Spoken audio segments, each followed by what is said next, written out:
Démarrons par Lyon, les gars. Alors, match à 18h45, Génération After en a parlé, nous aussi, parlons-en. On va dire que c'est un match maîtrisé, un bon résultat à l'extérieur. Maîtrisé. Non, alors maîtriser, c'est justement le terme que je n'emploierais pas. Sur la première mi-temps, ils ont quand même été bousculés. Sur la première demi-heure, on a un Perry qui fait quand même un très gros match. Je trouve que la fin de première période a été plutôt maîtrisée pour le coup, mais la première demi-heure, il doit avoir une ouverture du score des Roumains. Début de deuxième aussi, où les Roumains sont revenus avec beaucoup d'intention et l'égalisation elle est plutôt méritée. Et après sur la fin de match, avec un peu plus d'espace, l'Olympique Lyonnais a réussi à boucler cette qualification, parce que pour moi la qualification est bouclée, mais avec un match assez bizarre à décrypter, parce que on est passé un peu par les temps forts, temps faibles lyonnais. Moi, je conteste l'expression maîtriser, parce que je pense que justement, tu n'as rien maîtrisé du tout. Et ce qui ne contredit pas l'idée que tu es supérieur à ton adversaire. Parce que techniquement, tu es supérieur à ton adversaire. Il ne manquerait plus que Lyon ne soit pas supérieur au Steaua Bucarest. Donc, tu l'as été, et le fait que techniquement, tu aies des joueurs au-dessus de ton adversaire fait que quand tu sors un joueur, quand tu fais rentrer Malik Fofana, il te met un doublé, que Miko Tadze va avoir un geste technique, notamment sur le premier but, de classe supérieure à ce que peuvent faire les autres en face, hein, mais c'est pas du tout maîtrisé. Le début de match, pendant un quart d'heure, c'est même pas que t'es pas dedans, c'est carrément tu te fais promener, que Perry te fait déjà 2 arrêts incroyables, que après tu prends vraiment le dessus, mais sans totale maîtrise, parce que totale maîtrise, ça voudrait dire que tu poses le jeu, que l'adversaire ne t'inquiète jamais, mais l'adversaire, il a tout le temps été un petit peu là. Il y a des séquences quand même en fin de première mi-temps où... Oui, bah quand même, on veut un petit peu quand même. Non, mais à différents moments du match, Perry a quand même été tout le temps très important. Oui. Il a beaucoup compté dans le déroulé du match. Donc, décisif sur la fin aussi. Pour ce qui est de la maîtrise, pas terrible. Jusqu'à la fin, il a été, il a été présent. Alors, je reviens dessus, je veux bien. Enfin, en fait, sur l'ensemble, moi, je vais dire sur l'ensemble du match. C'est simple. Je pense que si on va faire... C'est une équipe qui a gagné. Le 3-1, il est sévère pour les Roumains. Ils ont gagné 3-1 à l'extérieur. Et je pense que Perry sera dans le top 3 des meilleurs joueurs du match de l'OL. Donc déjà, si tu es vraiment en grosse maîtrise de ton match, le gardien ne va pas être dans ton top 3. Et effectivement, je veux peut-être même ouvrir le débat si c'est pas le meilleur lyonnais, ce qui déjà est pas normal. Donc, j'ai pas trop aimé le match. J'ai des choses que j'ai aimées, c'est par exemple de voir que Tessman est en train de s'installer dans le milieu de terrain et que je pense que c'est un mec qui est arrivé sur la pointe des pieds, différentiel culturel. T'aimes bien Tessman, toi ? Ils ont pas mieux Lyon au milieu en ce moment. Ouais, mais c'est quand même grave d'avoir un joueur titulaire. Ils ont pas mieux. Oui. Ils ont pas mieux. Je trouve quand même moyen. Il est parfois étonnant sur certaines situations, mais je le trouve quand même globalement moyen. Verretou, potentiellement, c'est pas mieux. Non, c'est pas mieux. Moi, aujourd'hui, surtout pas en ce moment. Ouais. Moi, dans une équipe, tant que tu me donnes pas mieux, bien sûr, obligé de considérer que c'est le meilleur. J'ai pas trouvé fou à la relance. Encore une fois, des fois, il y a quand même quelques lacunes. Mais après, je pense qu'il fait avec ce qu'il sait faire. Il se bat. Il se prend pas pour un autre, en tout cas. Exactement. Il est généreux. Et je pense en plus qu'il a vraiment besoin de confiance. Je pense qu'il a eu du mal à s'adapter. Nouveau football, nouveau club, nouveau un peu tout, même culturellement. Je sais pas s'il s'est vite fait des potes et tout. C'est quand tu arrives, quand tu te débats. Et après, dans la manière dont veut jouer Fonseca, il n'est pas aidé par la charnière centrale qui est derrière lui aussi. Tu vois, après, le 4-2-3-1, c'est pas non plus super facile parce que souvent ils sont deux au milieu. Devant, ça change. Moi, je suis pas un grand fan de Tessman. Non, mais personne dit qu'il est fan. Il n'y a pas mieux. Donc, voilà. Juste Verretou, quand même une parenthèse là. En fait, en passant de Marseille, il a fait 300 km ou c'est même moins, je sais pas. Non, mais je pense que depuis un moment, je pense que là, il est dans le dur. Il est un peu cuit, quoi. Physiquement, tu sens que ça avance plus. Avec l'OL, c'était compliqué. Ça avance pas depuis qu'il est à l'OL. On peut pas dire que tu vois une ou deux sorties, mais pas plus, quoi. Donc, par contre, moi, j'étais surpris de pas voir un Thiago Almada démarrer, qui a fait plutôt un bon match contre Brest. Une très bonne entrée face au Paris Saint-Germain. Et moi, je pense que dans le double pivot, alors à voir est-ce que c'est avec Tessman ou Matic, mais je pense qu'il peut apporter. Et moi, je pense tu ne penses pas qu'il recule Tolisso s'il met Almada ? Non, moi, je pense que dans les zones un peu mortes, parce que il y a beaucoup de séquences où les Roumains, en fait, il y a un gros pressing sur Tessman ou sur les centraux et ils sont incapables de ressortir. Et moi, je pense que, de se mettre un peu sur la zone un peu morte, et il a la qualité technique pour avoir cette première passe. Moi, je pense que sous Fonseca, on a quand même vu à Lille faire jouer d'André Gomez, d'Angel Gomez. Que le jeu soit un peu plus au point quand même pour que tu arrives à mettre un joueur comme ça devant la défense. Je pense que tu peux pas te passer Thiago Almada dans cette équipe. Il va falloir maîtriser un petit peu. Après, ça peut aussi dézonner avec Tolisso pour descendre. Oui, c'est ça. Il va falloir beaucoup de maîtrise, encore étape supplémentaire pour que Cherki et Almada jouent ensemble. En tout cas, ils ont les bons relais, ils essaient de se trouver. Non, mais que techniquement, ce soit des bons joueurs et tout, mais il va falloir que l'équipe soit bien rodée pour que tu fasses jouer deux joueurs de ce type ensemble. Et après, on a eu une soirée européenne hier où on a eu un très grand gardien du côté de Liverpool et une équipe clinique. Quand c'est pour les Français aussi, on va pas bouder notre plaisir ce soir. On a Lyon qui a quand même bouclé sa qualif dans un match un peu bourbier face à une équipe qui est supposée inférieure. On parle de Steaua Bucarest. Non, mais qui est étonnant. Moi, j'ai trouvé étonnant les Roumains ce soir. Ouais, enfin bon. Non, mais je crois que c'est pas quand même le même niveau. Ah bah oui, il y a eu beaucoup de bonne volonté, etc. Mais dans les intentions, dans le rythme, dans l'ambiance. L'équipe de Kevin, elle a limite un budget supérieur. Donc faut tranquille. Hein. Pas quand même avec Gigi Beccani, je crois qu'il envoie un peu quand même. En Roumanie, par rapport à celui de. Non, mais ce que je veux te dire, Daniel, j'exagère volontairement parce qu'il est dans sa bagnole, Kevin, et pour lui envoyer un message. Mais c'est le budget d'une équipe de nationale. Non, pas nationale, Bucarest. Franchement, leader du championnat roumain. Non mais ce que je veux te dire, c'est qu'avec le contexte actuel de Lyon, et les matchs dans le contenu de Lyon, je pensais pas que Lyon allait se balader dans un match bourbier à l'extérieur. Pas qu'ils se balader, mais parfois ils étaient bousculés et Perry a vraiment dû faire des miracles. Ils ont été bousculés. Tu peux toujours te poser la question du niveau de Cherki. Il est un peu dans tous les bons coups, mais en même temps, il y a toujours ces grandes phases d'irrégularité. 40 millions de budget. Club de Ligue 2. Alors. C'est vrai que Cherki, c'est très bizarre. Un peu plus que les Utalos de Saint-Maur. C'est vrai que un poil. C'est vrai que Cherki, c'est très bizarre parce que dans le jeu, il frustre encore. Et doublement il est décisif. Mais de double passe D, meilleur passeur d'Europa League, meilleur passeur de Ligue 1. Et avant, on lui demandait un peu l'inverse, c'est-à-dire d'être décisif parce qu'il ne l'était pas. Donc j'ai l'impression qu'il a switché. Mais c'est vrai que ces derniers matchs, dans le contenu global, il y a du déchet. Il arrive à réunir les deux, être à la fois mais il est encore décisif à la fin pour l'OL. C'est quand même toujours assez frustrant. Mais Jean de Flogotro, baissé sur le chat, qui nous dit, pour résumer, il n'y a pas Perry en la demeure pour les Lyonnais. Avoir bouclé la qualification, boucler la qualification dès l'aller en Roumanie, je pense que c'était normal. Ils l'ont fait, c'est bien. On a connu des périodes à Lyon où en Roumanie, ça s'est mal passé contre des équipes bien moins fortes que Steaua Bucarest. Donc voilà, c'est fait. Le match retour, il pourra faire tourner et essayer de se redresser en championnat parce que c'est là que ça va pas fort en ce moment. Et il y a très gros match dimanche à Nice. Après, on a eu la séquence émotion Fonseca qui honnêtement, oui, c'était touchant. Ouais. Oui, ça fait de la peine. Oui, t'as fait une énorme connerie. Maintenant, la connerie, à un moment, tu dois l'assumer. Moi, je ne fais pas les barèmes des sanctions. Non, mais la réponse du groupe, elle était intéressante quand même. Oui, mais qu'est-ce que tu veux que fasse le groupe? Ils ne vont pas lui dire casse-toi parce que tu as mis tête contre l'arme. J'avais prévu qu'on approfonde ça un peu plus tard parce qu'il y a plein de choses à dire. Ok, bon.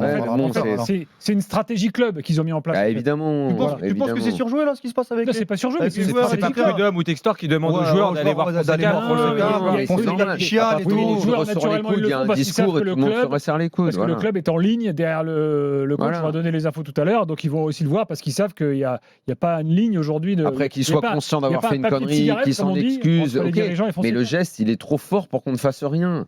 Il faut arrêter parce que sinon, tu en auras d'autres qui feront la même chose et qui se confondront en excuses et qui diront j'aurais jamais dû faire un truc pareil. Et là, c'est trop. Et les arbitres, ils morflent, ils prennent et ça va finir en drame, quoi. Et on peut pas envoyer ce message-là. Ça me fait beaucoup de peine pour Fonseca parce que c'est un mec que j'ai toujours défendu, que j'ai toujours beaucoup aimé. Le mec, il faut savoir aujourd'hui, quand même, on m'a raconté parce que j'ai voulu savoir un peu et tout. Le mec est revenu à bout de nerfs de Milan. À bout de nerfs de chez bout de nerfs de Milan. Essoré, rincé. Probablement qu'il n'aurait pas dû reprendre un club aussi vite. L'opportunité s'est présentée, il n'a pas pu refuser. Mais ce qu'il a vécu à Milan, il est arrivé dans de très mauvaises conditions parce que beaucoup de gens en club n'en voulaient pas, critiqué par les supporters qui ne voulaient pas entendre parler de lui. La mise en place, on ne peut pas dire qu'il y a eu réellement d'amélioration. Il y a eu une bribe à un moment d'amélioration. Enfin bon, bref, ça n'a pas marché. Tu parles de son arrivée à Lyon ou à Milan? À Milan. Et même à Lyon à peu près, parce que Pierre Sage, on voulait que Pierre Sage. Mais Milan l'a profondément marqué parce qu'il s'est cassé la tête avec des joueurs qui sont insupportables dans ce club et qui étaient là avant lui. Donc Léao, Théo Hernandez. Donc il s'est brisé. Il ne sait pas gérer ce genre de choses-là. Ça lui a fait beaucoup de mal. Il s'est fait virer comme un malpropre. Avec les critiques qui sont dures en Italie, les supporters qui l'ont harcelé, il aurait probablement dû se reposer. Il est venu à Lyon dans de mauvaises conditions. Il est arrivé en plus dans des conditions où, et j'en parlerai tout à l'heure pour De Zerbi, où il y a une pression qui est hyper malveillante et nauséabonde en ce moment en Ligue 1 sur certains clubs qui sont dans des difficultés financières tellement graves que quand ils jouent des matchs, ils jouent quasiment leur peau, où on leur dit si on ne va pas en Coupe d'Europe, le club va couler. En gros, vous allez avoir la responsabilité d'une faillite. Si ce n'est pas dit directement, c'est compris indirectement. Ça fait beaucoup de tort à notre football en ce moment. Il a pété un câble complet. Ça se voit qu'il est touché. Ça se voit que ses larmes signifiaient quelque chose. Je suis sûr que même Benoît Millot, qu'on connaît, s'il voit ça aujourd'hui, je suis sûr que même lui, il a de la peine pour la sanction. Il a fait une grave erreur qu'il regrette. Je suis sûr que même lui, Benoît Millot, je connais sa bonté et tout, il dit vas-y, prends que 2 mois. Mais on ne peut pas, au bout d'un moment, tu vois, on ne peut pas avancer comme ça. Dans sa déclaration au micro de Canal, moi, il y a un truc qui me dérange quand il dit à la fin, ouais, il n'y a pas d'agressivité. Mais si, il y a de l'agression. Il y a de l'agression. Bien sûr qu'il y a de l'agression.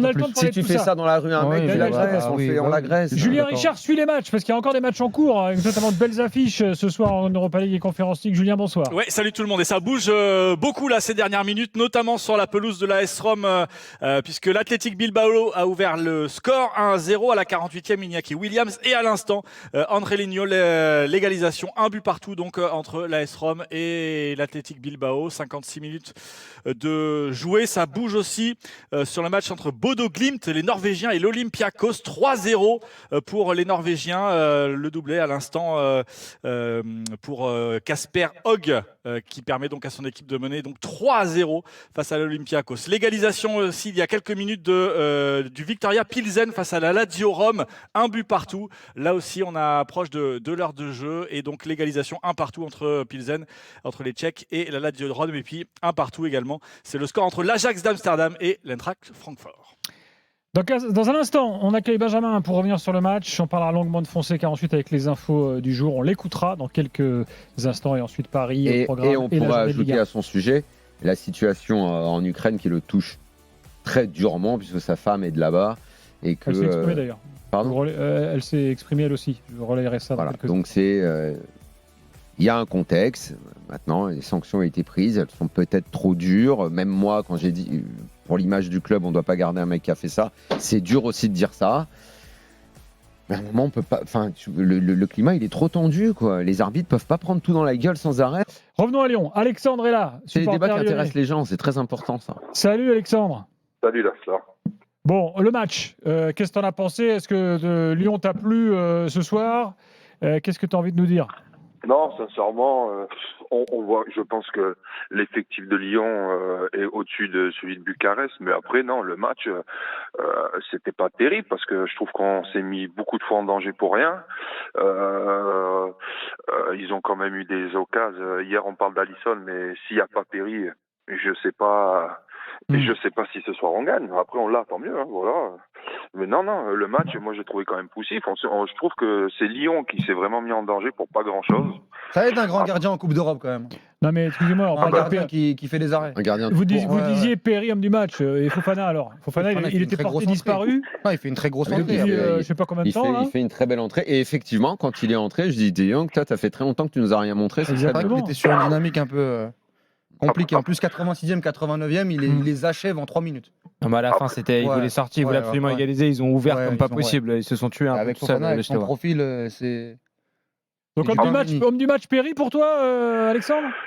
Franchement, ouais, je vais quand même mettre Perry parce qu'il fait vraiment des beaux arrêts et on n'oublie pas que il a fait en plus une belle relance. Je crois que c'est sur le 2e ou 3e but. Non mais alors Perry, moi Alexandre, le 3e, ouais. Je pense que Perry est un des meilleurs gardiens actuellement sur les relances.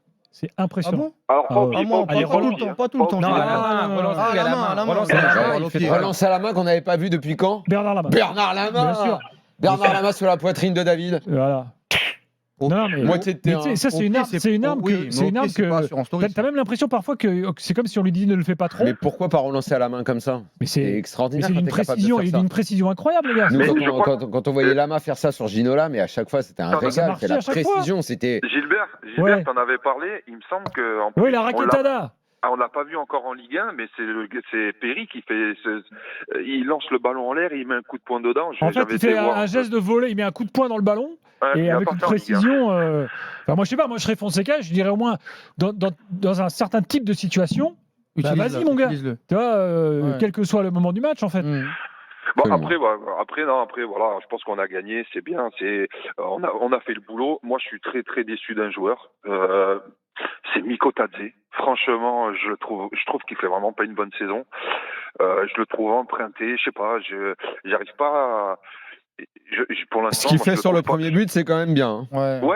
C'est quand même une petite action. Ce soir, c'est lui qui a ciblé ce soir côté Lyon. Quand même Noama, pas, j'ai quoi, pas trouvé ce très soir. bon. Je trouve qu'il y a Noama, trop c'est de déchets compliqué. encore. Ouais, il y a Noama, après il y a Niakate, c'est pas Niakate, l'assurance je au l'aime risque. beaucoup, mais c'est dur, hein, c'est dur pas encore son l'assurance au match. risque. Ouais. Non, après voilà, on sait qu'on Il y a un effectif à vraiment améliorer. on a des points négatifs dans cet effectif. Voilà, on sait les joueurs qu'il faut essayer de garder. Voilà. Et après, pour revenir vite fait sur Fonseca, il mérite la sanction, il n'y a pas de souci. 9 mois. Tout ça parce que juin et juillet, il va pas coacher, donc oh là là, on va quand même pas le faire gagner 2 mois, on va mettre 9 mois, comme ça il prend vraiment 7 mois. Je trouve qu'on va un peu loin. Moi, j'étais le premier à dire que je pense que ça va pas être tenable et qu'il faut le licencier. J'ai changé complètement d'avis. Alors, il mérite tout ce qui lui arrive, hein, mais en fait, ça me plaît que Textor il le soutienne et que les joueurs le soutiennent, même s'il fait une connerie, même s'il a tort à 1000%, même s'il mérite tout ce qu'il a. Mais en fait, je sais pas, ça me plaît qu'on le soutienne. J'ai pas envie qu'on le jette en pâture. Et en plus, on sait tous que dans le football, Pourquoi pas après tout. Est-ce que ça va pas réveiller un peu les joueurs de Lyon et qui vont nous faire une grosse fin de saison pour l'entraîneur, même si il a tort à 1000%, parce qu'en plus, on va pas revenir, et il avait même pas donné le penalty, donc il a vraiment tort sur. Il y a un cas qui ressort, Alexandre, depuis un moment là, oui. depuis ce matin. C'est Francaise, l'an dernier, qui passe une bonne partie et qui en fait suit les matchs depuis la tribune. Jimmy Cabot, il nous en parlait tout à l'heure dans Génération. Mais c'est ça la grande différence. Et Jimmy, il nous disait à la fin, vous voulez même rester dans la tribune parce qu'il avait une meilleure vue. Mais le problème, c'est les vestiaires en fait. Jimmy nous expliquait que c'était très compliqué au quotidien. Il n'imaginait pas que ça puisse fonctionner. En fait, qu'il puisse pas descendre dans le vestiaire à la mi-temps. Après Montpellier, ils ont mis une vidéo là sur leur réseau où Fonseca passe un gros coup de gueule à la mi-temps et c'est ce qui fait c'est ce qui réveille son équipe. C'est ce qui fait que Lyon gagne en deuxième mi-temps. S'ils veulent entre guillemets jouer au con, tu fous un écran dans le truc, tu le mets en visio, je sais pas où, dans le stade. Mais probablement qu'ils vont penser à des choses comme ça. Il peut faire sa causerie à la mi-temps. Oui, mais il leur dit à la mi-temps, les mecs, voilà, tac. Parce que la causerie d'avant-match, tu le fais à l'hôtel. Tu le fais à la mise au vert, c'est ça. 2 heures avant, voilà. C'est pas un problème. À la mi-temps. Surtout à la mi-temps. C'est quand même pas confort. Tu peux trouver très atypique. Tu peux trouver des billets, mais enfin, c'est quand même pas le top. Et moi, je tu fais Mourinho qui rentre dans le panier à linge. Moi, je vois pas Textor virer Fonseca. De toute façon, ça y est, il l'a dit maintenant. On va détailler ça dans quelques jours. C'est son choix. Après, ils vont faire des recours. Tout à fait. On ne sait pas, parce que c'est vrai que là, maintenant, je vous ai entendu hier soir et ça ressort. Après, c'est vrai, on va nous dire, ça fait des années. Daniel Alves, Neymar. Voilà. Oui, mais c'est des joueurs, c'est différent. Enfin, tous les cas sont différents. Tu peux pas comparer, en fait. Mais pourquoi c'est différent? Un joueur qui fait ça, c'est pareil, il doit prendre cher. C'est pas différent. C'est différent en quoi? Déjà, il n'y avait pas eu de. Enfin, c'est des contextes différents de matchs, c'est des contextes différents de situations. C'est la même quand même. Un entraîneur, c'est quand même un éducateur. Moi, je supporte pas qu'un joueur fasse ça et pas plus un entraîneur. Que t'aies pas abordé ça. Tu parles souvent il y a quelques semaines, tu parles souvent de la sévérité de la DNCG et des instances en général à l'égard de l'OL. Là, le cas d'exemple ultra sévère, il tombe quand même sur l'OL. Alors oui, il n'est pas pardonnable, il n'est pas excusable pour ce qu'il a fait, Fonseca, mais l'interdiction même de descendre dans son propre vestiaire, etc. Non. Alors déjà, la comparaison folle, c'est avec l'Italie où il a pris un match pour la même chose. Mais c'est une connerie d'avoir donné qu'un match à ce moment-là. Et Jimmy, moi, je tombe pas dans ce genre de complot-là. Ce que je sais, je le dis. Je sais ce que je dis sur la DNCG, sur les instances et sur le fait de vouloir carrer Lyon. Là, à la commission de discipline, je sais aussi ce que c'est, je sais qui est dedans.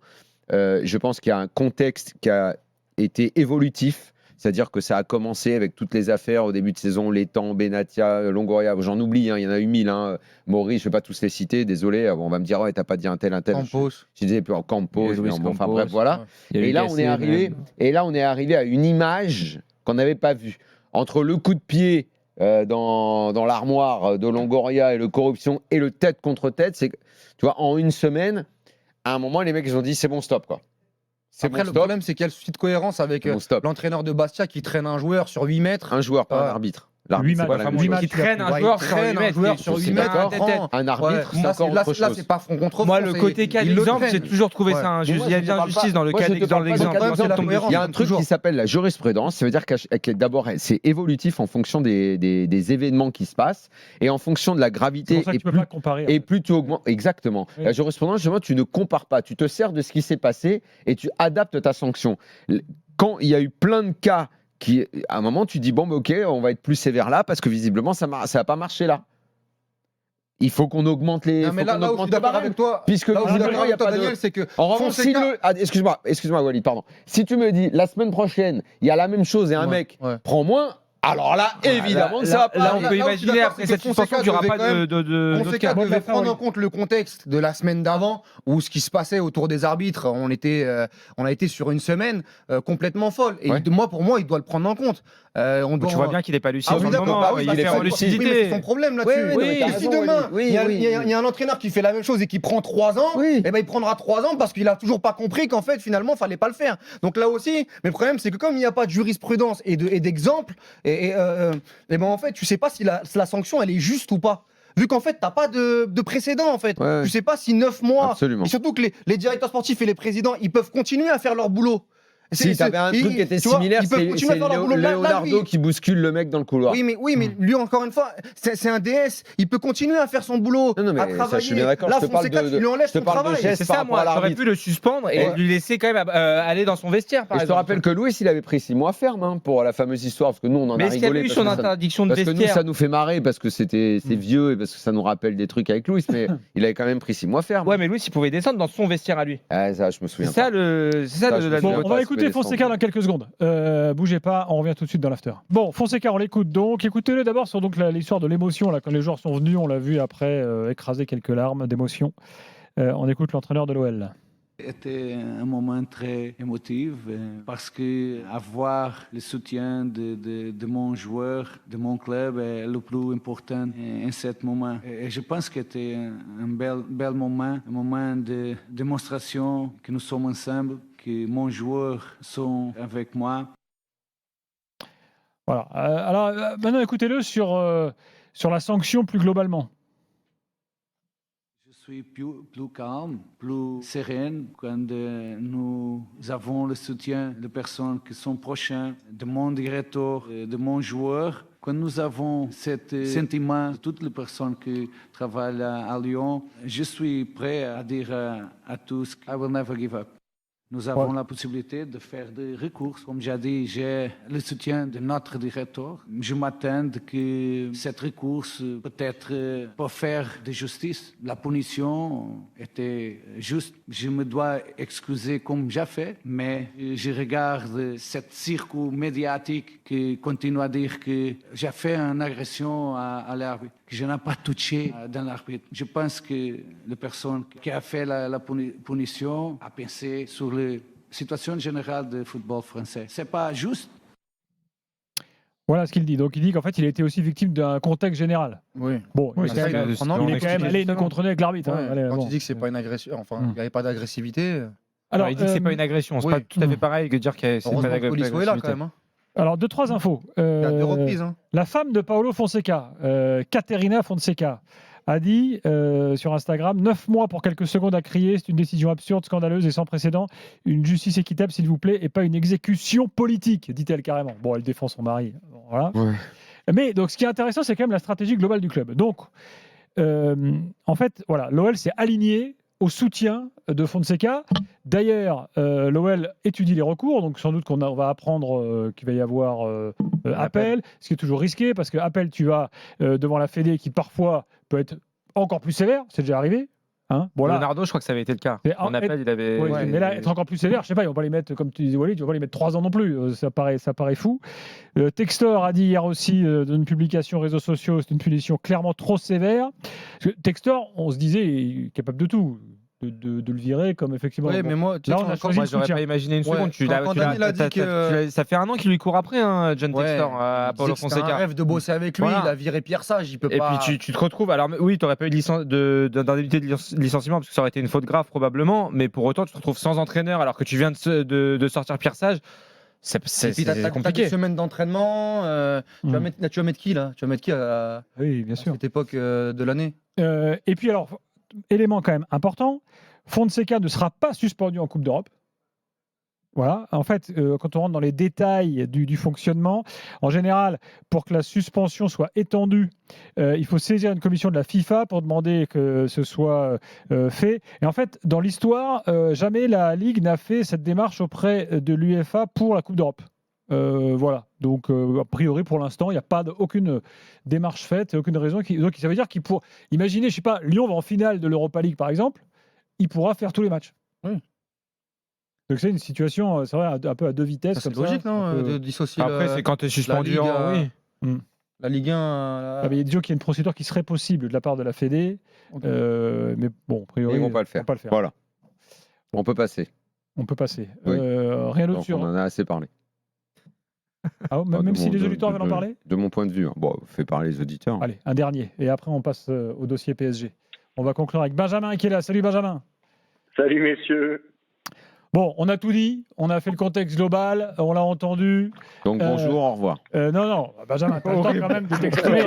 Merci Daniel. Doucement, Benjamin. Toujours accueillant, Daniel. Attends, c'est toi qui lui dis on a tout dit. Donc en gros, c'est comme si tu lui dis on s'en fout de ce que tu vas dire. S'il fait de l'huile d'olive, excuse-moi. Ah non, mais j'ai l'impression, comme tu l'as accueilli, pardon, on a tout dit. Bon, écoute, tu viens, mais c'est juste comme ça. Non, mais c'est important d'avoir l'avis des supporters lyonnais et donc de Benjamin. Benjamin, c'est à toi. Et surtout que j'ai un avis assez différent, c'est que je comprends tout le contexte que vous avez précisé, il n'y a pas besoin de revenir dessus, mais moi je prends les faits factuels, et pour moi c'est faute grave, licenciement. Je ne comprends pas qu'il puisse encore être sur le banc.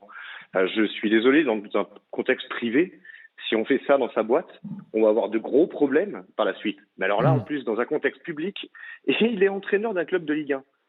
Mais désolé, monsieur Fonseca, mais merci, au revoir, et sans rien. À partir du moment où il y a un président, il y a un propriétaire qui veut le garder, qui a un groupe qui l'a adoubé et qui a montré son mais l'image, oui, l'image qu'on véhicule, ça veut dire qu'on peut faire ce qu'on veut. Après, il n'y a pas de loi. C'est le propriétaire qui décide à un moment donné. Et puis il a été lourdement sanctionné, on vient de l'évoquer, Benjamin. Moi, je comprends les arguments de Benjamin. On en a déjà parlé avec Daniel l'autre soir. Tu peux aussi se placer sur le plan de la morale, de l'éthique. Enfin, voilà, tu fais un métier public. C'est ça, Gilbert. C'est ça. Moi, je peux pas. Et pourtant, je suis supporter lyonnais depuis 30 ans. Et voilà, c'est pas la question. Mais quitte à avoir du mal en fin de saison, c'est pas grave. On peut pas laisser passer ça. Bon, ben voilà. Tu vois, ça vaut le coup d'écouter Benjamin qui a un avis tranché sur l'affaire. Merci, Benjamin. Merci, messieurs. Bonne soirée à vous. Bonne soirée. À très vite.